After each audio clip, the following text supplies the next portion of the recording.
So friends, आज की इस वीडियो में मैं आप लोगों को बताने वाला हूँ कि आप लोग किस तरीके से वर्चुअल इन्वायरमेंट्स को क्रिएट कर सकते हैं, उनके बेनिफिट्स क्या क्या हैं, क्यों हमें यूज़ करना चाहिए, नहीं यूज़ करना चाहिए, और साथ ही साथ वो होते क्या हैं, उन सब चीज़ों के बारे में मैं आज आप लोगों को इस वीडियो के अंदर बताने वाला हूँ। तो फ्रेंड्स, वीडियो स्टार्ट करने से पहले आप लोगों से एक छोटी सी अपील करना चाहूँगा कि अगर आप लोगों ने अभी तक हमारे चैनल को सब्सक्राइब नहीं किया है तो सब्सक्राइब का बटन दबा के बेल आइकन को प्रेस कर दीजिएगा, क्योंकि हम लोग आप लोगों के लिए इसी तरीके की प्रोग्रामिंग से रिलेटेड वीडियोस हर संडे को लेकर आते हैं। सो गाइस, अब हम लोग यहाँ पे सबसे पहले ये जान लेते हैं कि हम लोगों को वर्चुअल इन्वायरमेंट्स की ज़रूरत क्यों है। ठीक है, तो इस चीज़ को मैं आप लोगों को एक छोटे से एग्जांपल के थ्रू एक्सप्लेन करना चाहूँगा। फॉर एग्जांपल, मैंने एक प्रोजेक्ट क्रिएट किया है जैंगो का, और वो प्रोजेक्ट मैंने आप लोगों को अपने गिटहब के लिंक के थ्रू दे दिया है। ओके, और आप लोगों ने उस प्रोजेक्ट को मॉडिफाई करने के लिए डाउनलोड तो करके रख लिया है, बट अभी तक उस पर काम स्टार्ट नहीं किया है। ठीक है, बिकॉज हो सकता है आपके एग्जाम चल रही हो या फिर आप लोग कहीं बिजी हो, इसलिए अभी आप लोगों ने उस पर काम स्टार्ट नहीं किया है और आप लोग सोच रहे हैं कि उस पर कुछ समय बाद काम करेंगे। ठीक है, और जैसे ही आप लोग कुछ टाइम बाद, एक हफ्ते बाद या एक महीने बाद उस पर काम करने लगते हैं, तो आप लोगों को पता चलता है कि उसके लिए आप लोगों को कुछ डिपेंडेंसीज़ की ज़रूरत पड़ेगी। अब वो डिपेंडेंसीज़ क्या होगी? ऑब्वियसली सबसे पहली चीज़ तो जैंगो होगी, क्योंकि आप लोगों को जैंगो के प्रोजेक्ट पे वर्क करना है, इसलिए आपको जैंगो इंस्टॉल करना पड़ेगा। अब आप कैसे करोगे? आप लोग जनरली जाओगे और यूज़ करोगे पिप इंस्टॉल जैंगो। बस आप इतना करोगे और आपका जैंगो इंस्टॉल हो जाएगा। और उसके बाद फिर आप लोगों के प्रोजेक्ट के अंदर एरर्स आने स्टार्ट हो जाएगी, और फिर आप मुझसे आके पूछोगे कि यार ये एरर्स क्यों आ रही है। तो मैं आप लोग को बता दूं कि एरर्स आने के काफ़ी सारे रीजंस हो सकते हैं, बट लेकिन यहाँ पे जो सबसे मेन रीज़न होगा वो यही होगा कि आप लोगों ने जो जैंगो इंस्टॉल किया है उसका वर्जन कुछ अलग है, और मैंने जो जैंगो यूज़ किया था उसका वर्जन कुछ अलग हो सकता था। फॉर एग्जाम्पल, मैंने जैंगो यूज़ किया था 2.1.1 और अभी आप लोग यूज़ कर रहे हो 3.0.8। तो अब यहाँ पे बहुत सारे मिसमैचेस आ चुके हैं, बिकॉज मैंने 2 पे बनाया था और अभी आप लोग जो यूज़ कर रहे हो वो 3 वाला है। ठीक है, तो इसलिए हो सकता है आपको कुछ एरर्स आ रहे होंगे, और अब आप लोग सोचेंगे कि यार इन एरर्स को कैसे फिक्स किया जाए। तो यहीं पे अगर मैंने वर्चुअल इन्वायरमेंट का यूज़ किया होता तो हो सकता है कि आप लोगों को ये प्रॉब्लम नहीं आती। ठीक है, और ये चीज़ सिर्फ मेरे और आपके बीच में नहीं है, हो सकता है कि आप लोग किसी और को प्रोजेक्ट बना कर दें तो आप लोगों को ज़रूरत पड़े एक वर्चुअल इन्वायरमेंट की। और जब भी हम लोग किसी वेबसाइट को कहीं पे होस्ट करते हैं ना, तब भी हम लोग को वर्चुअल इन्वायरमेंट्स क्रिएट करने पड़ते हैं। इसीलिए सबसे पहले आज आप लोग इस वीडियो में बताता हूँ कि वर्चुअल इन्वायरमेंट को हम लोग कैसे क्रिएट कर सकते हैं। उसके बाद फिर हम लोग जानेंगे कि कैसे उन्हें एक्टिवेट किया जाता है। तो सबसे पहले मैं अपने डेस्कटॉप के ऊपर ही एक न्यू फोल्डर क्रिएट कर रहा हूँ। आप लोग चाहो तो आप लोग किसी भी एक डायरेक्टर के अंदर एक न्यू फोल्डर क्रिएट कर सकते हो, कोई ऐसी कंपल्शन नहीं है। ओके, और मैं यहाँ पे इस फोल्डर का नाम रख रहा हूँ DG। अब आप लोगों को क्या करना है, आप लोगों को बस इसके अंदर आ जाना है फोल्डर में, और यहाँ पे आने के बाद आप लोगों को शिफ्ट राइट क्लिक करना है। शिफ्ट राइट क्लिक क्यों बोल रहा हूँ मैं आप लोगों को? शिफ्ट राइट क्लिक इसलिए ताकि आप लोगों की जो ये वाली डायरेक्टरी है, इसके अंदर आप लोगों का पावर शेल विंडो या CMD जो भी यहाँ पे दिख रहा है आपको, वो ओपन हो जाए। ठीक है, मुझे यहाँ पे अभी ये पावर शेल ओपन करके दे रहा है, हो सकता है आप लोगों को CMD का ऑप्शन दे, आप दोनों में से किसी का भी यूज़ कर सकते हो। अब यहाँ पे आने के बाद आप लोगों को क्या करना है वो चीज़ मैं आप लोगों को बता देता हूँ। और सबसे पहली चीज़ कि जो लोग लाइनक्स का यूज़ कर रहे हैं उन लोगों को अपना टर्मिनल ओपन करना है, और उन लोगों के लिए भी स्टेप्स लगभग सेम ही रहेगी, जहाँ पे कुछ डिफरेंस आएगा मैं आप लोगों को बता दूंगा। ओके, सबसे पहली चीज़ हम लोग को, क्योंकि वर्चुअल इन्वायरमेंट क्रिएट करना है, उस चीज़ के लिए हम लोग को एक पैकेज रिक्वायर्ड होगा जो कि है वर्चुअल ENV। तो अब उस चीज़ को हम लोग यहाँ पे इंस्टॉल कर लेते हैं वाया पिप। तो हम लोग यहाँ लिखेंगे सिंपली पिप इंस्टॉल वर्चुअल ENV, बस इतना लिख के आप लोगों को एंटर प्रेस कर देना है। जैसे ही आप लोग एंटर प्रेस करेंगे, आपका जो पिप है वो एक वर्चुअल इन्वायरमेंट को इंस्टॉल करना स्टार्ट कर देगा आपके पाइथन में। ओके, सो हो सकता है ये थोड़ा सा टाइम ले ले, depending upon your internet speed. So जैसे कि आप लोग देख सकते हैं, मेरा वर्चुअल ENV ऑलरेडी इंस्टॉल्ड है। यहाँ पे दिखा हुआ आ जाएगा रिक्वायरमेंट ऑलरेडी सेटिस्फाइड, अगर आप लोगों ने भी वर्चुअल ENV को ऑलरेडी इंस्टॉल करके रखा होगा तो। ठीक है, अब यहाँ पे नेक्स्ट चीज़ हम लोगों को क्या करनी है, हम लोग यहाँ पे क्रिएट करेंगे एक वर्चुअल इन्वायरमेंट इस वर्चुअल ENV के पैकेज के थ्रू। तो उसके लिए आप लोगों को क्या करना है, आप लोगों को डायरेक्टली यहाँ पे लिख देना है सिर्फ वर्चुअल ENV, और वर्चुअल ENV लिखने के बाद फिर आप लोग को लिख देना है आपके वर्चुअल इन्वायरमेंट का नाम, जो भी आप नाम देना चाहें उसे वो आप यहाँ पे लिख सकते हैं। फॉर एग्जाम्पल मैं इसको यहाँ पे लिख देता हूँ DGENV। ठीक है, आप चाहें तो कोई भी नाम लिख सकते हैं, इसमें ऐसी कोई कंपल्शन नहीं है। या फिर अगर आप लोग चाहें तो इसी फोल्डर को एक वर्चुअल एनवायरनमेंट में क्रिएट कर सकते हैं। कैसे? आप लोगों को बस यहाँ पे इस DGENV की जगह लिखना होगा एक डॉट। ठीक है, जैसे ही आप डॉट लिखेंगे, वो आपके इसी फोल्डर के अंदर सभी चीज़ों को, सारे रिक्वायरमेंट्स को इंस्टॉल कर देगा, डिप्लॉय कर देगा आपके नए पाइथन इंटरप्रेटर को, और साथ ही साथ आप उसके बाद फिर उस नए पाइथन को यूज़ कर सकते हो। अब आप देख सकते हो मेरा जो वर्चुअल इन्वायरमेंट था वो यहाँ पे क्रिएट हो चुका है।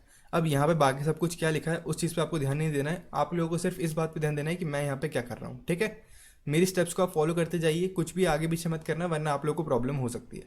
आप देख सकते हो इसके अंदर यहाँ पे कुछ फाइल्स और कुछ फोल्डर्स इंस्टॉल हुए हैं यहाँ पे इस DGENV नाम के फोल्डर के अंदर, ठीक है।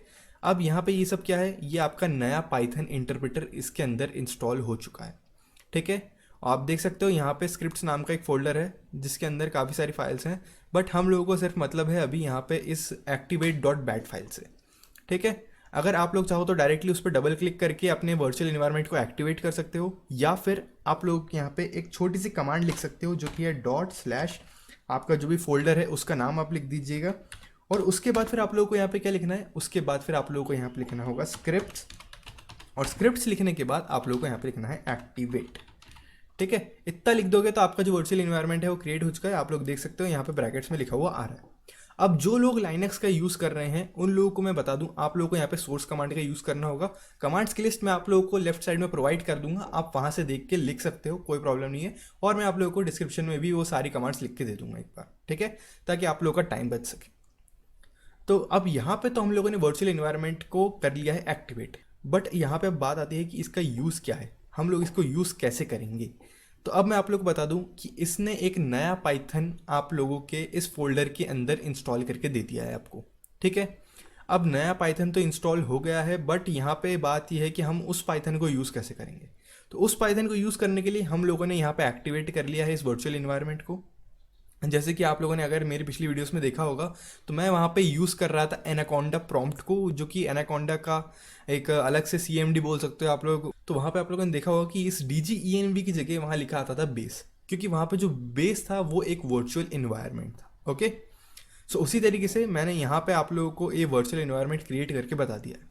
अब बात आती है अगर हमें इसमें पाइथन रन करना तो कैसे करेंगे। हम लोग यहाँ पे लिख देंगे पाइथन और बस यहाँ पे एंटर प्रेस कर देंगे। तो आप देख सकते हो यहाँ पे पाइथन 3.8.3 इंस्टॉल हो चुका है, जो कि मेरा पुराना वाला पाइथन था जो कि मैंने इसमें ऑलरेडी इंस्टॉल करके रखा था। अगर मैं यहाँ लिखूँगा पाइथन तो आप देख सकते हो यहाँ पे भी रन हो चुका है। और यहाँ पे आप लोग देख सकते हो कि यहाँ पे कोई भी वर्चुअल इन्वायरमेंट एक्टिवेटेड नहीं है, ठीक है। ये जो मेरा नॉर्मल पाइथन था वही रन हुआ है और उसकी की एक कॉपी इसने यहाँ पे इंस्टॉल कर दी है, ठीक है। और इसमें डिफरेंस सिर्फ इतना आया है अब कि ये वाला जो पाइथन है इसके अंदर कोई भी पैकेजेस एक्स्ट्रा नहीं है। जो आप लोगों के उस वाले पाइथन में थे वो यहाँ पे नहीं आएंगे। ये सब कुछ नया, इसने एकदम न्यू ब्रांड न्यू पाइथन आप लोगों को डिप्लॉय करके दे दिया यहाँ पे। अब नेक्स्ट चीज़ आप लोगों को क्या करनी है, मैं सबसे पहले तो इसको यहाँ पे एग्जिट कर देता हूँ पाइथन को, और आप लोगों को दिखा देता हूँ कि ये वाला जो मेरा पाइथन था इसमें अगर मैं करूँगा फॉर एग्जांपल इंपोर्ट, और इंपोर्ट करूँगा अगर मैं इसके अंदर पाइगेम तो ये हो जाएगा, ठीक है। इसने यहाँ पे मुझे कोई भी एरर नहीं दिया है, आप देख सकते हो पाइगेम यहाँ पे इसने मुझे रन करके बता दिया कि वर्जन कौन सा है इसका। और वही चीज़ अगर मैं इसके अंदर करूँगा तो ये नहीं हो पाएगी। आपको मैं दिखा देता हूँ एक बार टाइप करके इंपोर्ट, और इंपोर्ट करूँगा अगर मैं यहाँ पे पाइगेम, तो आप देख सकते हो इसने मुझे एरर दे दिया नो मॉड्यूल नेम पाइगेम। और ये एरर आप लोगों के साथ भी आएगा अगर आप लोगों ने इसे इंस्टॉल नहीं करके रखा है तो। अब हम लोग क्या कर सकते हैं, अब अगर मैं इसे कर दूं एग्जिट, और अब अगर मैं करूंगा इसके अंदर पाइगेम इंस्टॉल, तो वो मैं कैसे करूंगा, वो मैं करूंगा पिप के थ्रू। मैं करूंगा पिप इंस्टॉल, और इंस्टॉल लिखने के बाद मैं यहाँ पे कर दूंगा पाइगेम को इंस्टॉल, ठीक है। पाइगेम यहाँ पे इंस्टॉल होने लग जाएगा अब। और मैं अगर आप लोगों को यहाँ पे दिखाऊँ इस वाले जो मेरा पाइथन था इसको अगर मैं कर दूँ थोड़ी देर के लिए एग्जिट, और एग्जिट करने के बाद अगर मैं यहाँ पे करूँ पिप फ्रीज, ठीक है, फ्रीज मैंने यहाँ पे कर दिया, तो ये मुझे बता दिया कि मेरे कितने सारे पैकेजेस इंस्टॉल थे। आप देख सकते हो यहाँ पे ये सारे पैकेजेस मेरे ऑलरेडी इंस्टॉल थे इसमें। बट अगर आप बात करोगे कि ये नए वाले पाइथन में, तो इसमें सिर्फ और सिर्फ ये पाइगेम है। मैं आप लोगों को वो भी दिखा देता हूँ। पिप फ्रीज अगर मैं इसमें करूँगा तो आप देख सकते हो सिर्फ और सिर्फ पाइगेम इंस्टॉल्ड है और कुछ भी नहीं है। ये एकदम पूरा न्यू क्लीन पाइथन हमारा इंस्टॉल हो चुका है इस वर्चुअल इन्वायरमेंट के अंदर। अब नेक्स्ट चीज़ हम लोगों को क्या करनी है इसमें, ठीक है। नेक्स्ट चीज़ आप लोगों को ये करनी है, जो भी प्रोजेक्ट वर्क आप लोग करोगे वो इस वर्चुअल इन्वायरमेंट के अंदर ही होना चाहिए। कहीं और करोगे तो प्रॉब्लम आप लोग फेस कर सकते हो कि बाद में अगर आप लोगों को किसी को देना है वो प्रोजेक्ट, तो वहाँ पे कोई न्यू वर्जन आ जाएगा पाइथन का, या हो सकता है जो पाइगेम का, अगर आप लोग गेम डेवलप कर रहे हो पाइगेम का यूज़ करके, तो पाइगेम का कोई न्यू वर्जन आ जाएगा। जैसे कि आप देख सकते हो अभी है 1.9.6, तब हो सकता है कि बाद में आ जाए 2.1.1 या फिर 3.0.6, कुछ भी आ सकता है, ठीक है। अब ये तो बात हो गई कि चलो वर्चुअल एनवायरनमेंट हो गया इंस्टॉल। अब अगर आप लोग किसी को दे रहे हो ये प्रोजेक्ट, तो उसको भी तो पता होना चाहिए कि कौन से वर्जन्स इंस्टॉल है इसके अंदर, तो वो कैसे पता करेगा इस बात को। तो वो चीज़ पता करने के लिए आप लोगों को यहाँ पे क्रिएट करना पड़ेगी एक requirements.txt फाइल, जो कि मैंने आप लोगों को पहले भी प्रोवाइड करवाई है अपने जो पुराने इंस्टाग्राम का बॉट वाला जो मेरा प्रोजेक्ट था, उस प्रोजेक्ट के अंदर मैंने आप लोगों को प्रोवाइड कराई थी एक requirements.txt फाइल। अगर आप लोगों ने इस वीडियो को नहीं देखा है तो ऊपर आई बटन पर क्लिक करके देख सकते हो उस वीडियो को, आप लोगों को डिस्क्रिप्शन में भी लिंक मिल जाएगी, वहाँ से भी देख सकते हो। ओके, अब मैं फॉर एग्जांपल यहाँ पे एक न्यू फाइल क्रिएट कर लेता हूँ पाइथन की। आप लोग चाहो तो आप लोग भी क्रिएट करके देख सकते हो। मैं यहाँ पे इसका नाम रख देता हूँ test.py। आप लोग कोई भी नाम रख सकते हो इसका, सिर्फ टेस्टिंग के लिए आप लोगों को दिखा रहा हूँ, आप चाहो तो मत बनाओ इसको, कोई ऐसी कंपल्शन नहीं है। और फिलहाल मैं इसको अभी सबलाइम टेक्स्ट के अंदर ओपन कर रहा हूँ, ठीक है।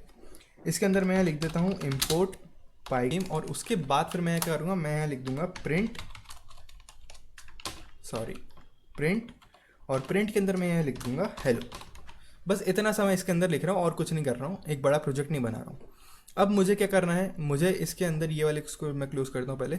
अब मुझे इसकी जो रिक्वायरमेंट्स जो txt फाइल है वो क्रिएट करनी है, ठीक है। तो मैं कैसे करूँगा, मैं यहाँ पे लिख दूंगा सबसे पहले तो पिप, और पिप लिखने के बाद फिर मैं करूँगा फ्रीज, ठीक है। फ्रीज जैसे कि मैं पहले कर रहा था वैसे करूँगा, बट सिर्फ इतना ही नहीं है इस बार। इसके बाद फिर आप लोगों को यहाँ पे लिखना होगा ये ग्रेटर देन वाला साइन, और इसके बाद फिर आप लोगों को यहाँ पे लिखना है requirements.txt, same as it is आप लोगों को लिखना है, कुछ भी गड़बड़ नहीं करनी है। ओके, रिक्वायरमेंट्स की स्पेलिंग थोड़ी सी गड़बड़ है यहाँ पे, उसको मैं सही कर देता हूँ। ओके, उसके बाद फिर आप लोगों को बस एंटर प्रेस करना है। जैसे ही आप एंटर प्रेस करोगे आप लोगों की एक requirements.txt वाली फाइल क्रिएट हो जाएगी, जैसे कि आप लोग देख सकते हो यहाँ पे। और इसके अंदर क्या है, इसके अंदर है पाइगेम इक्वल्स टू 1.9.6, ठीक है। अब आप लोग अगर किसी को अपना प्रोजेक्ट दोगे तो आप लोग उसे ये वाला फोल्डर नहीं दोगे अपना वर्चुअल इन्वायरमेंट वाला, बिकॉज इसका साइज ज़्यादा रहेगा depending upon the dependencies you are installing in that. Okay, तो इसीलिए आप लोगों को सिर्फ और सिर्फ यही 2 फाइल्स प्रोवाइड करानी होंगी, या फिर जितने भी आपकी दूसरी जैंगो का प्रोजेक्ट है या पाइगेम के आपकी रिक्वायरमेंट्स हैं, एसेट्स हैं, वो वाले फोल्डर्स आप लोग को प्रोवाइड कराने हैं। ये फोल्डर नहीं देना है आपको वर्चुअल इन्वायरमेंट वाला। ओके, और उसके बाद फिर जिसको आप लोग ये प्रोजेक्ट दे रहे हो, फॉर एग्जांपल मैं आप लोगों को ये दोनों फाइल्स प्रोवाइड करा रहा हूँ, तो अब आप लोग कैसे इंस्टॉल करोगे यही पाइथन के वर्जन को, या तो आप लोग लिख दो कि आप लोग कौन कौन से पाइथन के वर्जन इंस्टॉल करने वाले हो, ठीक है। जैसे कि मैंने आप लोग को पिछली वीडियो में बताया था कि अगर आपको इंस्टापाई का सेम वर्जन इंस्टॉल करना है जो मैं यूज़ कर रहा हूँ, तो उसके लिए आपको क्या करना पड़ता था, pip install InstaPy equals to 0.8.0 something like that. Okay, आप लोग इस तरीके से लिख के इंस्टॉल कर सकते हो, या फिर जो सबसे आसान तरीका है वो यही है कि आप लोग इसी डायरेक्टरी में अपने इस पावर शेल को या CMD को ओपन करिए, और उसके बाद फिर आप लोगों को यहाँ पे लिखना होगा पिप इंस्टॉल, और पिप इंस्टॉल लिखने के बाद आपको करना है -r requirements.txt। आप लोगों को यहाँ पे बस इतना सा लिखना है, ठीक है। जैसे ही आप लोग ये काम करोगे आप लोगों को ये दिखा देगा कि जितना भी पाइगेम वगैरह जो भी है वो सब इंस्टॉल हो जाएगा, ठीक है। अभी यहाँ पे ऑलरेडी इंस्टॉल्ड है, इसलिए यहाँ पे दिखा रहा है रिक्वायरमेंट्स ऑलरेडी सेटिस्फाइड, नहीं तो ये पूरा पाइगेम को इंस्टॉल करता है, और सिर्फ पाइगेम ही नहीं, जितनी भी आप लोग की डिपेंडेंसीज हैं उन सभी को वो इंस्टॉल करता है जो भी इस requirements.txt वाली फाइल के अंदर है। ओके, सो बस इस वीडियो में फिलहाल इतना ही। अगर इससे रिलेटेड आप लोगों को कोई भी डाउट है या कोई भी प्रॉब्लम है, आप लोग नीचे कमेंट कर सकते हो, या फिर मुझे इंस्टाग्राम पे DM कर सकते हो। और अगर अभी तक आप लोगों ने मुझे इंस्टाग्राम पे फॉलो नहीं करा है, वहाँ पे फॉलो कर लीजिए, चैनल को सब्सक्राइब कर दीजिए, वीडियो पसंद आए तो लाइक कर दीजिएगा। जल्दी मिलेंगे हमारे अगली वीडियो में। Keep coding, keep developing.